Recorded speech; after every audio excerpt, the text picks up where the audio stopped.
Hello, everybody. Lex the Gray here. Welcome back to Cold Extraction. This is episode 7.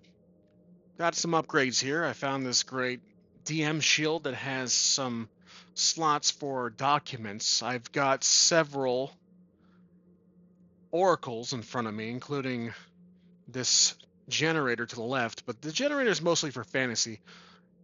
So we'll mostly be using these two oracles here. I have the Mythic GM cheat sheet here, and my favorite one-page Mythic to the right.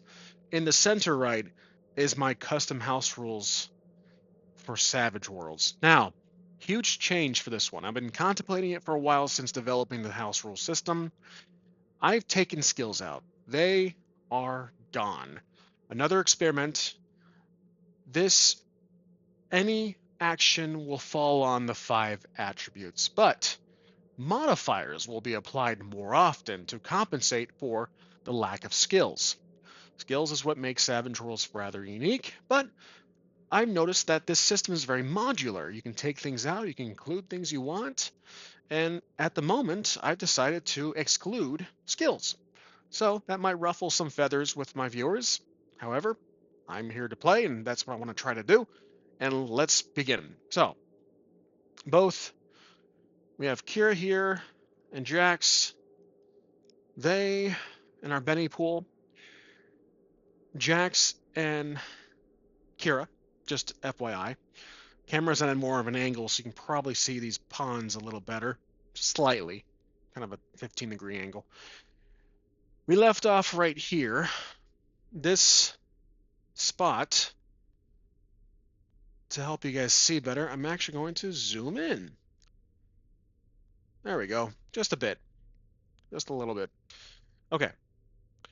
This tile, which is 7K, I'm calling it for now a nickname placeholder, if you will. The Resource Mining Depot. So it is a mine. Now, what we know is that both Jax and Keera have entered the mine. As per usual, Keera is curious. That's her major hindrance. But something I haven't really been role-playing often, and we will continue my macro roleplay, which is a simplistic approach, less on the very gritty details, more so focus on a macro perspective of the usual, the overall scenes, not describing every single minuscule thing that happens, but more so just a generic approach to roleplay. But nevertheless, that's always ever changing. Jax, his hindrance is bloodthirsty, so I've kind of tapped on that a few times, but I feel like I can do quite more. He does get his fix, if you will, by killing the mutated creatures that haunt this land in this currently post-apocalyptic world that is indirectly linked with the prior Renova campaign, or one shot, I should say, trying to make it a world setting, and we'll be developing that world soon. But bloodthirsty is a major hindrance. A minor hindrance is phobia of mice. I haven't had the opportunity to play with that one yet. So I'm hoping soon, or at least in the facility where the item is going to be, and that item is still up in the air as far as what they have been paid to find by the broker. So we've got the eerie music going to symbolize the fact that we are now in the suspicious mine. Now there are lights, there is power, there is a power grid active in the mine. The two mercenaries of the Scorpion group that we just killed, while Brute is nowhere in sight, his snowmobile was not outside, only the one used by those two mercs, which leads me to wonder if Brute is somewhere else entirely. Now, this mine, it could just be some random settlement or some landmark on this grid here, but I have an idea for it. So what we know is that the Arclight Research Facility is right here, kind of up here in the center right. But we're actually not that far. So this mine, what's it for? We could simply ask the Oracle. And I will not be using the yes or no dice today. I'm going to be using my one-page mythic to the right.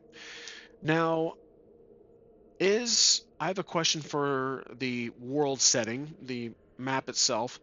Is this mine directly linked or has a path to the Arclight facility? I'm going to say 25% chance.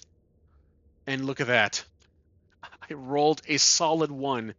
So, with that very extreme yes, not only is there a path that leads to the Arclight facility, but it is going to be a very directional path to take. There are going to be minimal turns, but with the extreme yes, I'm wondering about the descriptors. Let's roll some. So let's roll 2. We have 92, which is going to be small, and 38, which is going to be healthy. Oh, interesting. There is a small amount of a healthy food supply further in this resource passage, this mine. This could be one of a few perhaps hidden entrances that lead into the Arclight facility, which means our team stumbled upon a secret entrance into the objective, the site where we are looking for the item. But where the heck is Brute? That's still the question. Now, as our team enters the mine, there are lights and there is a rail track for the wagon to go back and forth when this mine was used, maybe perhaps many years ago. They are walking very cautiously because this mine, the lights are starting to flicker as they approach a split coming up at the mine. We're going to do our first skill roll. And again, no skills here. We're going to be using our trait attributes. So we have our wild die. We'll do one first for Jax.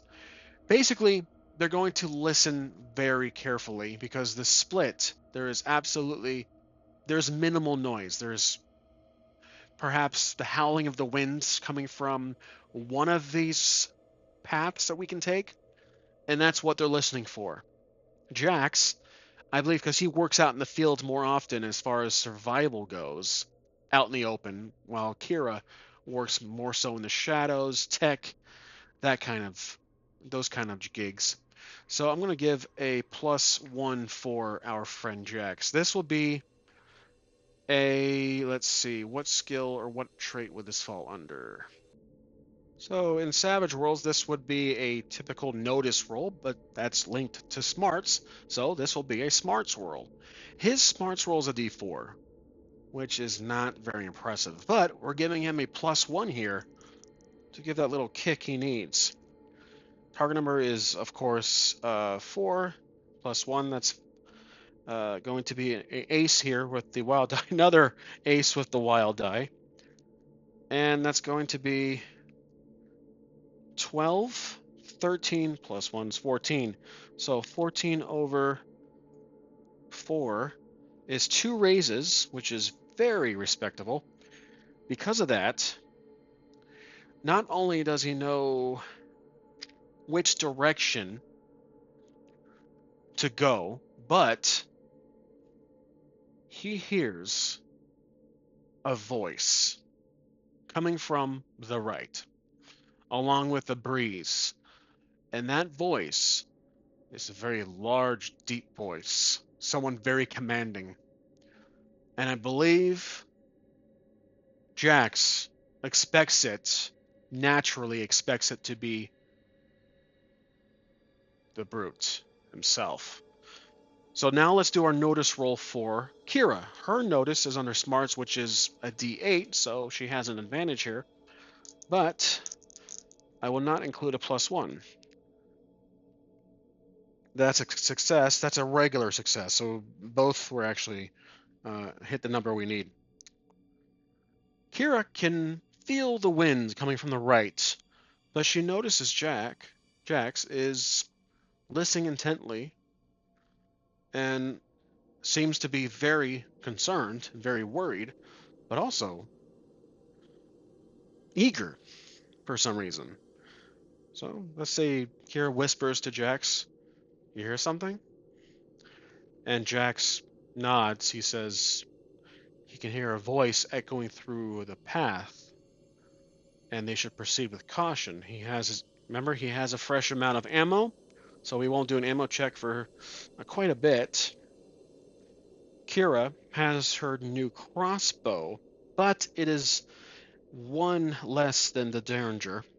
Let's do an ammo check for her. She's used it for quite some time, and I don't think I've done an ammo check at all, actually. Don't exactly take notes on this one shot, but moving forward. 25% chance she still has ammo with the Derringer. She does not, but she did kill, or, well, they killed two of the mercs.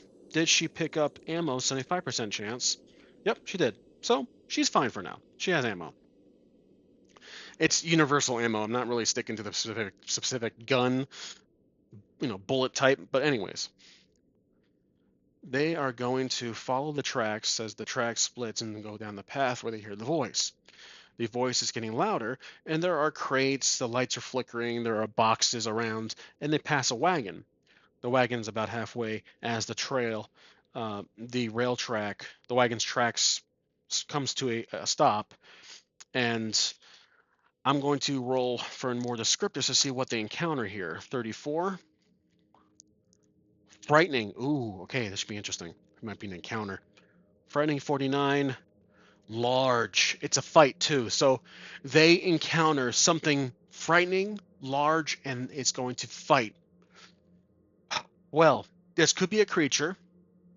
It's been quite normal to find these wild mutated creatures out, even in, I'm assuming, in this, most likely it can be a creature in this cavern, in this, mine. 50-50 chance. Is it going to be a creature? It's not. Well, I don't really see who else it could be. Maybe it's not exactly brute. Is it brute? I'm going to say 30% chance, actually. Oh my gosh, it's not. This is somebody else. This could be another party, another individual, someone who's not part of the Scorpion group, maybe a third party. I'm wondering if this could be another. Okay, so earlier we rolled a creature. I wonder if this is another zombie-esque human. You know what? It is. And I think, okay, let's get it really creative and crazy here. This zombie is chained, shackled to the ground. Perhaps that's why the two mercs were here to investigate this tunnel to see if it goes. Perhaps Brute mentioned that this tunnel, he has schematics that this tunnel leads to the Arclight facility, and then he'll go through the front. They go under through this tunnel, but they encounter this chained, freakish zombie, and they turned around to walk back to give a report that there is a very menacing, dangerous zombie. But they probably could have killed it. However, we did roll for a fight, essentially on action, but I'm mostly frightening and large. This is going to be, you know what? I'm going to change my mind here. It is a creature, but it's not a like fantasy creature. This is a large bear. It's just a large, mutated, bloodthirsty bear, and it pops out. Let's just roll with it. So it pops out, but the problem here is this is a huge bear, so it's going to be a tier 3, which is in the level of brute. So that's a D468 creature. So I'm going to include the D8 when ready. Actually, 2 D8s when it strikes. But this brute, this bear, maybe the mercs didn't see him. The bear was disturbed. The mercs turned around, they forgot something, or they needed to go back. Who knows?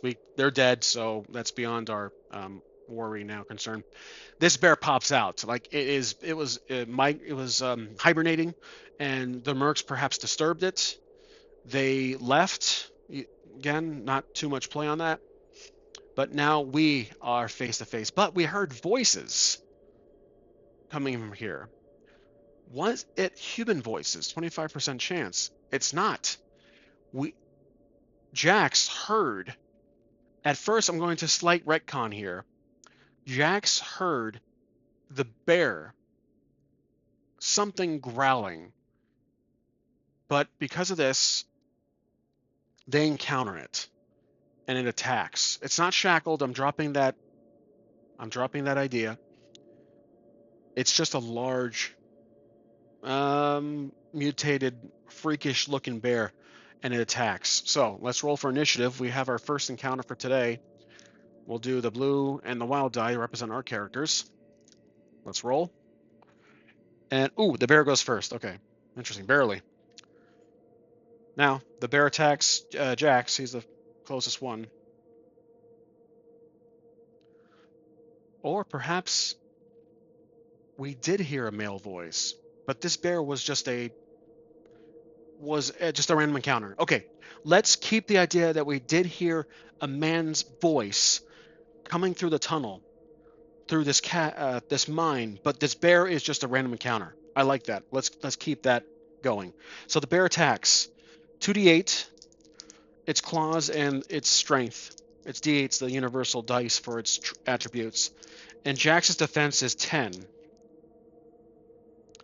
Okay, that's going to be an 8. Thus, it's a miss. Okay, now it's Jax's turn. He's going to attack the bear, who has a defense of 8. So, pretty impressive stuff. Jax will use his shotgun, which is AGI, a d6 and a 2d6 with the wild die. Because I do include the wild die with these rolls. Okay, the wild die aces, but I have to replace one, so I replace the 2. And the wild die aces. That's very overkill, isn't it?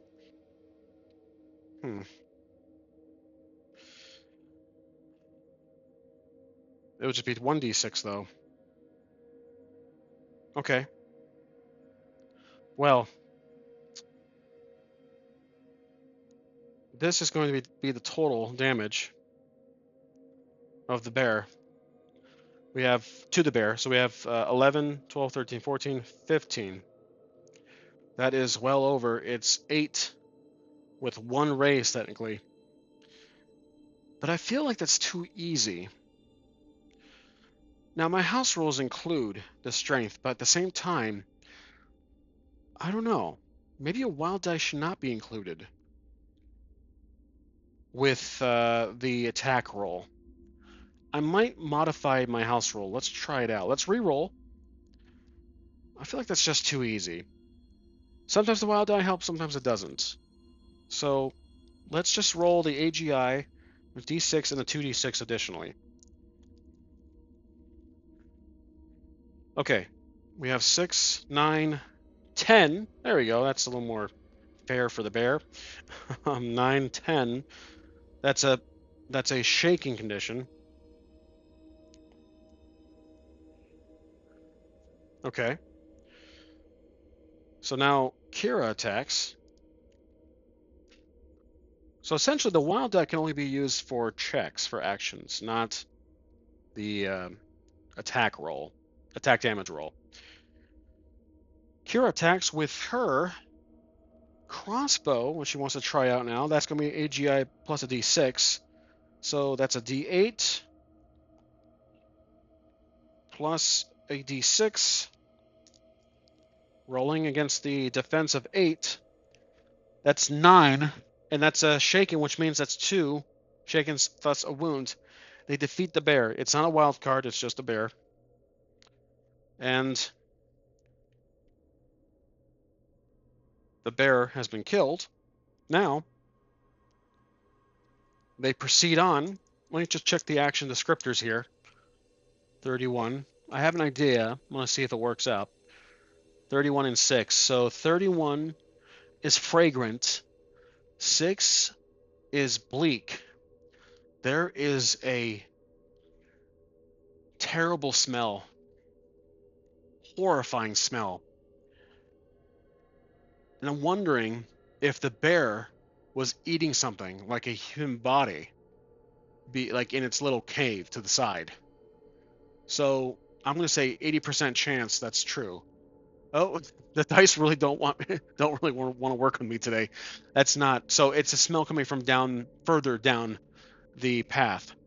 Okay, so the bear is dead. We move on. There is nothing else really to find here. We keep going.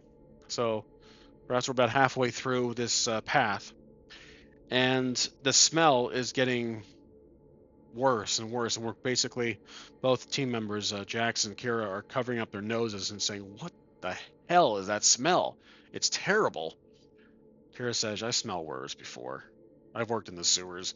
So they come up to a metal door, and the door is basically built into this to the ground, into the they're in the they're on the ground. It's built into the walls of this tunnel, and there is it's a metal door that goes up and down, and it's partially open at a very small crack at the bottom. And there is a familiar keypad, which was similar to before. But remember, Keera doesn't have her Deus Ex Machina tablet. So what we can do here is have Jax attempt a strength check to see if he can just take his hands and underneath the door and pull this door up, while Keera is trying the numpad. She's just entering codes in. Nothing's happening. She tries again. It says, and there's actually, let's say there's any power to this keypad, 50% chance. Oh, there is barely. Yep, 49. Oh, wow. Okay, there's barely a power. The light flickers and the keypad doesn't exactly work. It's not cooperating, which means Jax is just going to say, fuck it, I'm just going to open this door myself. So he puts his fingers underneath, and the smell, again, it's very strong. He's trying to lift the door with that smell is bothering his nose. Keera is, again, she's used to it for some reason. I'm just saying she is. And this will be a -1 on the efforts of him trying to pull this door up with his bare hands. So the strength check is a D8, so it's pretty good. And the wild die, but it'll be a -1 because of the smell. Okay. All right. So, well, shoot. Something has to really bad happen here. Wow. Okay. So, I rolled snake eyes, which means something very terrible is gonna. I cannot use a Benny to re-roll that. Well, let's check with the Oracle. What the hell happens here? 54.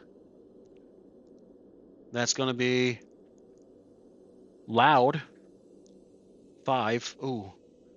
Loud, bleak. Okay, a loud noise. I need one more descriptor. Or action, perhaps. 45. Failure. Yep. Okay, so when he has his fingers underneath the door and Keera is trying the numpad, an alarm goes off and starts to sound throughout the entire tunnel. When the alarm goes off, guess what happens? The door crushes Jack's fingers. Now, the failure can be, the snake eyes can be more so based on the alarm going off. So what I'm going to have to do here is agility check for Jax, if he can quickly pull his fingers out, because he can maybe feel the door is pressurizing and is about to close on him because he's not able to open it. It might have been a security feature of this tunnel built by the previous the government. So agility roll for him is a D6, so it's not the best, but it's not the worst either. So let's see what happens. Oh, aces. All right, so 7. That's a success. He's able to quickly pull his hands out, so he does not lose his fingers. He does not. That does not happen to him. That would have been really bad. But the failure, Snake Eyes, as the alarm goes off. And remember, we heard her voice earlier. Now, that same voice we can hear someone screaming very loudly, echoing through the cavern, through the tunnels. And this door is the only way through, going to the Arclight facility, but our team doesn't exactly know that. They have a hunch. They think this could be a path leading to, but I don't think it's going to be their top. Anyways, let's roll to see if this voice is coming from behind them. Most likely it is. 75% chance. Yep, it is. So Jax hears a scream, and so does Keera. No roll needed. That's quite obviously there's someone behind screaming. And they turn around, and let's see if they see anybody. Is there anybody behind them? 50% chance. Nope. And I have a reason as to why. They turn around, they hear a scream. There's no one there. So, like, Jax and Keera are confused, and they hear the scream once more. They begin to panic. Jax turns to the door, and he takes the shotgun while the scream is coming closer. It is freaking out both Keera. She is panicking. She's looking into the distance in the tunnels. The lights start to turn black. The lights black out one by one as the scream and voice comes closer and closer and closer to the team. Jax pulls out his shotgun and shoots the panel of the door. No roll needed. 25% chance. Does this actually work? This is like straight from Hollywood. Does this actually open the door? 25% chance. It does. Of course it does. 4. Not only does it open the door, they have time to jump in. So as the door opens up, using the power of magic and guns, Jax grabs Keera and they dive through onto the other side of the door. But the voice approaches and it starts to wail around them. They hear the voice around them, surrounding them, and there's a mist, a smoke that starts to envelope underneath their feet. And they feel this huge pressure compressing on them. So we are hitting levels of supernatural right now. And basically, this will require a vigor check for both Jax and the music, right? You guys are listening to really works out well for the atmospherics. Vigor for D8 for Jax and a D4 for Keera. So let's do Jax first. Does he survive this? He does. 5. Okay. And the D4 for Keera. Does she survive this mounting pressure from underneath her feet? She does. Okay. So they both manage to maintain their composure and start to kind of go back to back, looking around. As you can picture it in the movie, the camera is spinning. They're looking around like, what the hell is going on? There's a strange mist beneath their feet, and there's a sound. They're hearing murmurs around them. What this is one of the government's failed experiments. What we're witnessing is an actual human that took the shape of a smoke monster. So think Lost, the old show Lost in the 2000s. This is actually a human that takes the shape of a smoke, and it is now enveloping them. So Jax is firing left and right into the smoke as he sees it circling. He's connecting the dots that what they're witnessing is sentient. This smoke is not normal. Keera is taking her gun and firing their Derringer at random areas in the smoke, but nothing happens. The smoke then picks them up and throws them across the path further down the tunnel. So they get tossed down like this. This will require another vigor check. So earlier was just for the composure. Now this is actually to seal if they get a shaking condition from this throw. D8 and then the D6 for Jax. He's on the left. Oh, ace. Okay. He's able to avoid the shaken. Now Keera, she's a D4. So he's fine. She's successful with the wild die. She is not shaken, but she's a little tipsy. So had a long night. So she's a little tipsy. I'm going to have her, perhaps her next action is a -1 or so. Okay, so the smoke monster then takes form and starts to morph into a humanoid shape, and then slowly transitions into a scientist. But this scientist, his skin, his face is all decrepit looking. It is just a terrible, horrifying sight in the eyes of Keera. Jax was completely expecting this. He has his gun and he yells to this smoke monster. He yells, "What do you want with us?" The smoke monster, does he respond? I'm going to say 25% chance. Nope, he doesn't. He doesn't respond. He takes form and then he's about to attack when his arms well, we're in combat essentially. So this is combat. We're in combat with a smoke monster, which was the scream. I will go with the 4 also. The wild die tied. So let's re-roll.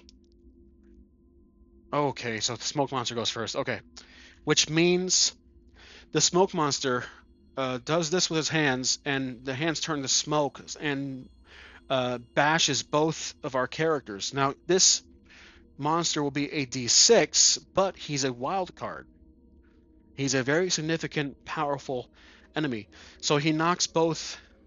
Another vigor roll required for here. So he's going to attack. Let's just say he does the attack with his hands to Jax. This is just the regular combat. This will be he's a D6. So, but he's a wild card. And I forgot the extra D6 for the weapon. Oh, you know what? Actually, I'm mistaken. My apologies. I do not include wild dice with attacking. That was house where I forgot. Okay, so he tries to attack, swings with his smoke hand, and misses Jax. Jax attempts to shoot. I have an idea. Okay, so Jax attempts to shoot at the smoke monster. Well, nothing happens. He shoots, it goes right through him. Keera has an idea. She is going to take use an action to find a weakness on this smoke monster, this humanoid smoke monster. So she'll use her smarts, which is a D8, one of her 2 highest skills, and the wild die. 5, success. Okay, she spots the smoke monster, which essentially was a human. His heart is a red ball of gas, but it's beating. Like you can actually see it through the scientist's robes, clothing. Again, he's very transparent. He just kind of mostly takes a solid form of appearance, but you can see his heart is beating fast. So she takes her crossbow, but this would be -2 because it's a multi-action. So let's just say -1. She'll take her crossbow and try to fire at the beating heart that she sees. Because remember, shots typically go through, but I'm revealing this new detail in this monster. I didn't exactly consider it when Jax was just trying to shoot at it at random. So her crossbow is going to be the AGI D8 and a D6. His defense is 6. Okay, there we go. Now we're talking. But it is a wild card. So, -1, that's 12 minus 1 is 11. It's 1 raise. So,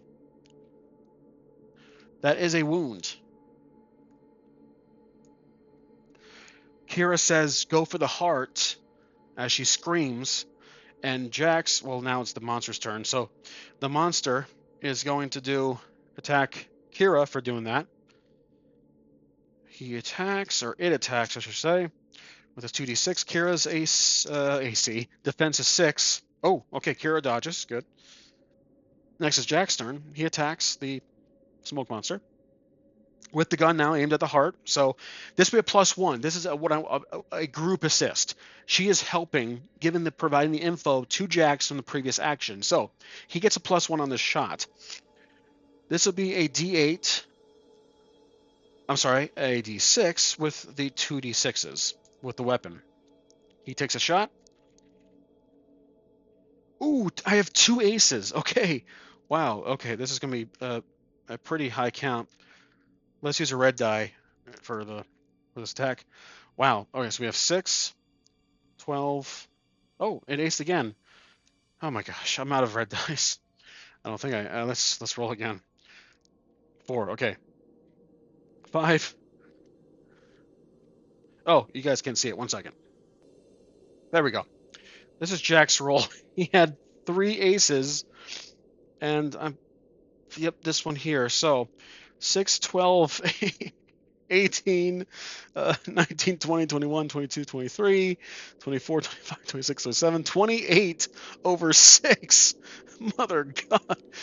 26 over 6 is going to be 1, 2, 3, 4, 5 raises. Holy shit.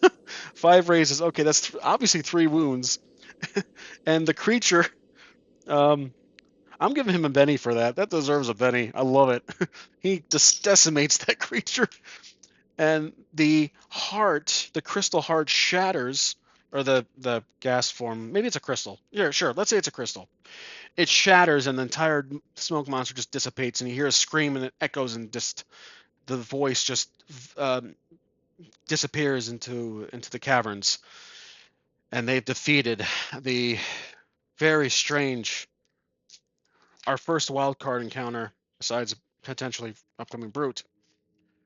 Jax and Keera are standing there, panicked, just looking back, forward. They're looking at each other, eyes wide open, like a bug, and they lower their weapons. Jax looks behind them, down the path where they jumped through, and he says, "What the hell is happening in this place? Was that was that a human?" Now, Keera, again, she is the smarter one technically, so she does have more knowledge. Let's see if she knows what the hell that was. So we'll do a D8, a smart roll, and a wild die. Oh, the wild die aced. A lot of aces today. Okay, so the wild die is obviously the winner here. 8, that's 1 raise. She probably conversed. She communicated with the broker more often, perhaps during the mission um, specs. And she said the broker mentioned that there were going to be strange phenomenon in this mission, that this area was just completely off the grid and was a secret organization for the US government. They did experiments on people, on humans, far beyond what was done in Area 51, perhaps, if that's also going to be part of the lore here. So he just lowers his weapon and falls to the ground. He says, "What the I did not pay. I did not apply to kill ghosts. Like, what are we? Are we Ghostbusters or something? Ghost exterminators?" And she says, "Well, this whole area is just. We just have to keep moving." And she thinks that the with the rays, I'm going to say she knows that this path, as extreme as things are right now, goes to the Arclight Research Facility. We have to keep moving. So Jax says, "You really think that this path goes straight to our objective?" She says, "Yes, I believe that there are multiple access points around this area that go straight to the hub, which is the Arclight Research Facility. And we've just stumbled onto one. That gas monster, whatever that was, that smoke monster, is proof that we're close." And then Jax interrupts saying, "You mean there are going to be more of those things the closer we get to the Arclight?" And he's brave. He's brave. He's military, but I don't think he's typically encountered a phenomenon like that before, the supernatural. So Jack says, "Well, most likely, yes, we'll encounter." Or I'm sorry, Keera says, "Yes, most likely we'll encounter more strange occurrences like that. We just have to be ready." So, and she jokingly says, "I was ready to throw my lighter at it and let it catch fire because it was gas. Maybe the monster wasn't a gas form, perhaps."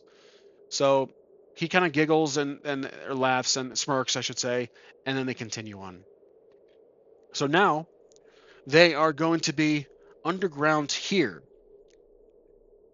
in tile 7L, but we don't know what's obviously on the upper on the ground level.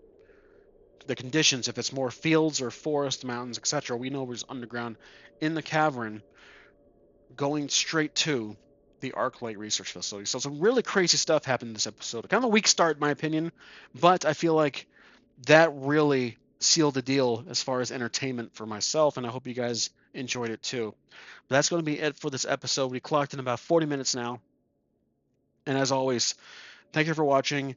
And to be honest with you, at least in this episode, I did like the skillless um, actions. I thought I was okay with it, and I hope you guys are too. Thank you for watching as always, and I'll see you next time.